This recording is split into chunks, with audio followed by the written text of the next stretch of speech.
Bom, no mês de março a gente coloca em destaque a memória e a contemporaneidade da luta das mulheres pela construção de uma sociedade justa. No Brasil, por exemplo, apenas recentemente na Constituição de 1988 é que as mulheres conquistaram direitos civis que as colocassem em patamar de igualdade com relação aos homens. E isso aconteceu em 1988, que não tem nem 40 anos.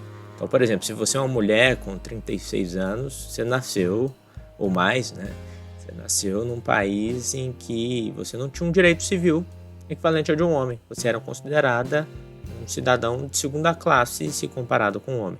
Essa conquista da Constituição de 88 ela foi precedida por uma série de lutas e inclusive conquistas das mulheres ao longo, principalmente de todo o século XX. Por outro lado, a gente sabe também que as conquistas formais, na prática, nem sempre elas querem dizer muita coisa. Mais do que isso até, existem mecanismos de poder que regem o funcionamento da sociedade e que aliam a perspectiva de exploração capitalista à lógica do patriarcado, por exemplo, e até mesmo da perspectiva do racismo. Tem duas mulheres muito bravas, intelectuais de primeira linha, que fazem essa interpretação acerca do funcionamento das sociedades latino-americanas. Quero falar a respeito delas hoje aqui nesse vídeo para vocês. Eu estou dizendo de Silvia Rivera Kuzikanki e de Lélia Gonzalez. E aí, como vocês estão? Eu sou Wesley Cantelmo e a pergunta que eu faço para vocês é: para onde vamos?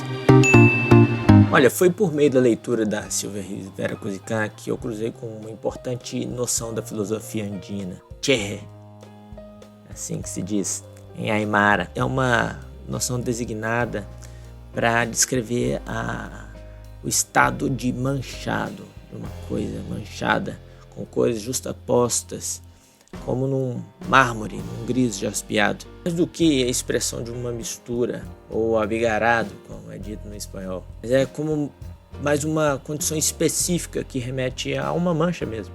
E tem uma metáfora interessante, utilizado na obra da Silvia Kuzikanki e também de um outro autor chamado René Zabaleta, explica essa condição do manchado a partir do movimento das placas tectônicas. Saca só, o movimento das placas tectônicas é gerado num ambiente de altíssima pressão que leva com que minerais formados em diferentes eras geológicas eles vão se comprimindo cada vez mais até formar uma rocha específica que é um granito e que tem naquela peça ali diferentes cores que na verdade são diferentes minerais agrupados na sua particularidade cada um, mas dentro de um contexto maior, né, nesse agrupamento de alta pressão que forma a rocha, que forma o granito. É uma rocha na qual os minerais estão ao mesmo tempo ligados e separados, de acordo com a gradação de cores ali que a gente observa. E olha para você ver que interessante, né? Trazendo para a condição humana, essa filosofia andina trata as formas sociais a partir desses processos de compressão, sobretudo o processo colonial gerado pela invasão europeia a partir do século XVI, e pelo amor de Deus não me venha falar com descobrimento, de modo que o resultado é um tecido social que é composto por uma multiplicidade de sociabilidades, só que em contínua tensão, mesmo dentro daquilo que parece ser uma única sociedade, uma forma única, homogeneizada. E particularmente esse é o tema principal do que eu venho pesquisando nos últimos anos, inclusive na minha tese de doutorado, sobre o surgimento do capitalismo no Brasil e o confronto, o contraste com as sociabilidades de povos indígenas. Mas isso aí a gente deixa para uma outra conversa e prometo que trago aqui para vocês depois. Quero mesmo focar na Silvia Kuzikanki. É uma socióloga boliviana e ativista da ancestralidade aimara. É uma pessoa que combina sua luta política de base comunitária e favor da ancestralidade dos povos andinos, o que envolve até uma certa dimensão, conforme ela defende, de um anarquismo indígena, com uma intensa e vasta produção intelectual. Ela é inclusive uma das criadoras, junto com outros ativistas intelectuais indígenas andinos, da oficina ou talher de história oral andina, onde eles desenvolvem interpretações do processo histórico a partir da memória, que perpassa as gerações e as utiliza como fonte geradora de futuro, na perspectiva, obviamente, dos povos indígenas dos Andes. A oficina de História Oral ela funciona desde 1983 e possui um trabalho vasto no desenvolvimento epistemológico para a compreensão da história dos povos andinos. E a Silvia costuma se apresentar como uma socióloga, que é uma mistura de socióloga com chola. E chola é uma expressão típica andina para designar a condição do misturado, do mestiço. Olha para você ver que interessante, essa condição do mestiço, da chola, ela traz em si a própria noção de cherre, enquanto um corpo, uma pessoa, um sujeito que traz consigo a contradição, essa tensão entre diferentes formas de sociabilidade. Massa isso, né? A pegada aqui é a seguinte, mesmo diante do longo e violento processo de colonização, inclusive a colonização interna que se estabelece como ordem constituída, mesmo após os processos de independências, os processos nacionais de independência aqui na América Latina, as sociedades indígenas conseguem reproduzir seus atributos de sociabilidade que estão presentes na história oral, no vocabulário, nas celebrações, nos arranjos solidários entre as pessoas e nas formas de subversão, inclusive da própria estrutura estatal e também do mercado capitalista. Portanto, a gente pode falar que as sociabilidades indígenas elas são manchas nesse pretenso processo de homogeneização proposto pela violência colonizadora a partir da invasão europeia. Então, aquelas sociedades que qualitativamente parecem ser uma coisa só, que a gente inclusive designa a partir do arquétipo do Estado Nacional, então sociedade brasileira, sociedade boliviana, peruana, etc., ainda que com sinais quantitativos de desigualdade, em termos de renda, de riqueza, na verdade, eles são complexos arranjos com diversas sociabilidades que são, por sua vez, qualitativamente diferentes. Saca isso? Para quem é mais ligado aí no papo da filosofia, a Kuzikank ela propõe uma versão cherry da conatus spinozana, de Baruch Spinoza, que seria o esforço da coisa continuar a existir e se aprimorar, e como uma forma de impulso coletivo de realizar um desejo. Massa isso, né?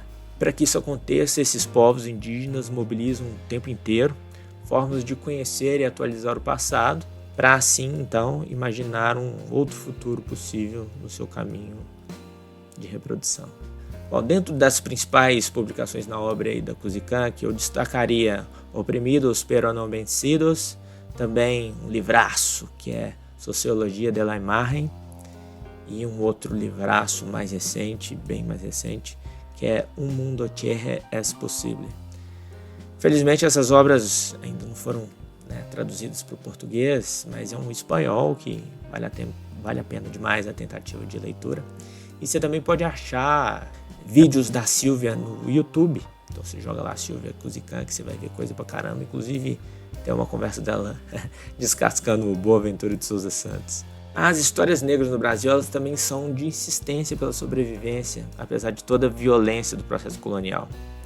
Desde o início da imigração forçada dos povos africanos para as Américas, o contexto econômico e social ele alterou pra caramba. Inclusive a galera que é ligada aí na economia e já leu o Celso Furtado, Formação Econômica do Brasil, fazer aquela interpretação dos grandes ciclos da economia. A Lélia Gonzalez tem uma sacada muito interessante, muito forte, muito legal a esse respeito.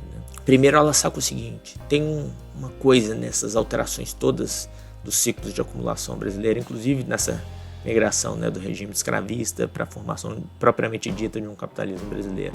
Tem uma coisa em comum, a pessoa negra está sempre na base da formação de riqueza nessa sociedade, enquanto pessoa a ser explorada. E a Lélia entra com profundidade nesse assunto. Então, para a Lélia, assim como para outros intelectuais negros e que interpretam a história negra no Brasil, a raça, a categoria de raça, é um atributo construído socialmente, elaborado para justificar o lugar subordinado do negro na divisão racial, e a Lélia entra aí com um complemento também sexual do trabalho. Tudo isso sob a égide da forma hegemônica do modo de produção, então tanto escravista, mercantilista, no primeiro momento, depois já no modo de reprodução e produção capitalista. O racismo, por sua vez, a Lélia compreende como uma ideologia da classe dominante e também um mecanismo muito funcional de recrutamento do negro para as posições mais precárias da economia brasileira e também dos outros países da América Latina. Essas economias que são altamente estratificadas. Ou seja, as pessoas que nasceram na África e depois seus descendentes já nascidos no contexto de diáspora sobre a ética da escravidão e mesmo mais recentemente, foram deslocados das suas formas de vida, das suas formas de sociabilidade para passarem a compor uma nova forma de sociabilidade na qual havia um espaço reservado para elas, o espaço da exploração, né? Ou seja, hierarquicamente, a base dessa sociabilidade. E como eu disse, o pessoal que está ligado aí nos ciclos da economia brasileira, a Lélia identifica, inclusive, o deslocamento do papel do negro de acordo com cada uma das estruturações produtivas que ocorreram no Brasil.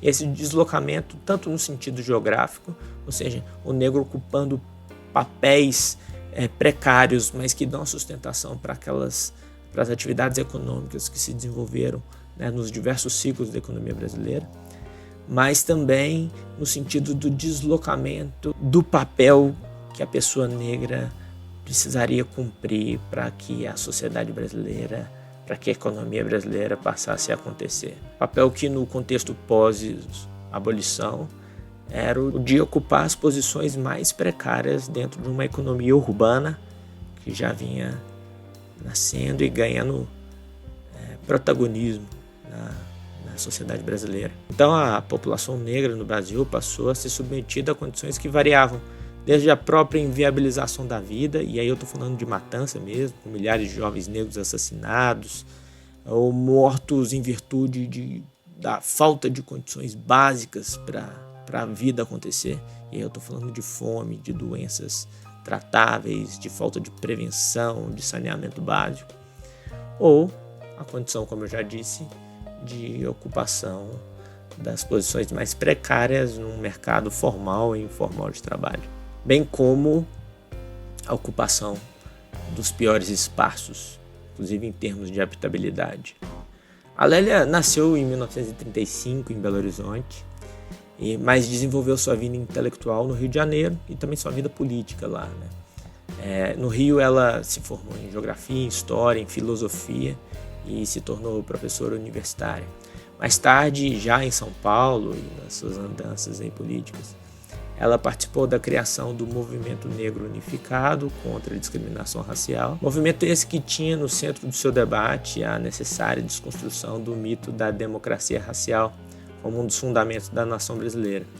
Conceito esse que ganhou grande popularidade em algumas interpretações da obra de Gilberto Freire e que era bastante utilizado, sobretudo durante a ditadura militar, para a construção de uma imagem do Brasil como se aqui não houvesse racismo, que a gente vivia numa democracia racial.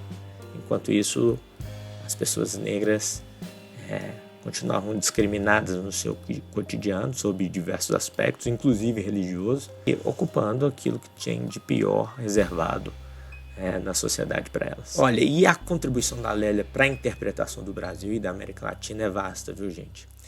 Ela parte de um núcleo de pensamento que coloca o racismo como instrumento de perpetuação da exploração do povo preto. Ela elabora também sobre a posição da mulher negra na sobrevivência da memória e na reprodução das sociabilidades africanas diaspóricas, ao passo que a mulher também foi se tornando o alvo preferencial do racismo brasileiro. Inclusive, ela denuncia de maneira pioneira o caráter racista e classista do movimento feminista, meados da década de 60, 70, reproduzia todo o racismo presente no conjunto da sociedade. E assim a Lélia passa a se tornar uma referência importantíssima, central, política e teórica na construção do movimento feminista negro. Ela também faz um resgate histórico muito importante acerca dos mecanismos de sobrevivência das culturas africanas na América Latina. E ela aplica e desenvolve uma noção muito interessante que é a de amefricanidade, que é justamente essa expressão, essa condição complexa da sociabilidade do povo preto no Brasil com aquilo que é próprio, que se torna próprio no continente americano, mas que tem suas raízes muito profundas naquilo que está lá, do outro lado do oceano. Mais do que isso, e tendo o Brasil como referência, a Lélia mostra como as culturas africanas são parte constitutivas da formação do país, apesar das constantes tentativas de apagamento e esquecimento da cultura africana. E é muito interessante que para isso ela explora a formação da linguagem nas comunidades negras, onde se fala o português. Assim como a Kuzikan, que ela faz o resgate da memória de seus ancestrais como orientação principal para a construção do futuro, inspirado na resistência e no ideal de um país em que os múltiplos convivem em uma verdadeira, e sim, democracia, sem que os negros e indígenas sejam explorados. Lélia traz essa memória de convivência étnica e construção comum a partir da experiência do Quilombo dos Palmares, muito rico isso na obra dela, e também de toda a tradição dos quilombos que continuam a preencher essa paisagem da sociedade brasileira. E olha, a Lélia nunca abriu mão do seu papel político, presença ativa na política brasileira, trazendo essa força do movimento negro e do feminismo negro. Ela faleceu ainda jovem, aos 59 anos, lá no Rio de Janeiro. E para conhecer melhor da obra da Lélia, eu indicaria a leitura do livro Lugar de Negro e também de uma coletânea que se chama Primavera das Rosas Negras. É isso aí, pessoal. Espero que vocês tenham gostado dessa reflexão que eu trouxe aqui para vocês. Pedido de sempre, curte aí pra gente, compartilha, se inscreva aqui no Pra Onde Vamos, que a gente tem o maior prazer de fazer esse material aí para vocês, e até a próxima. Valeu!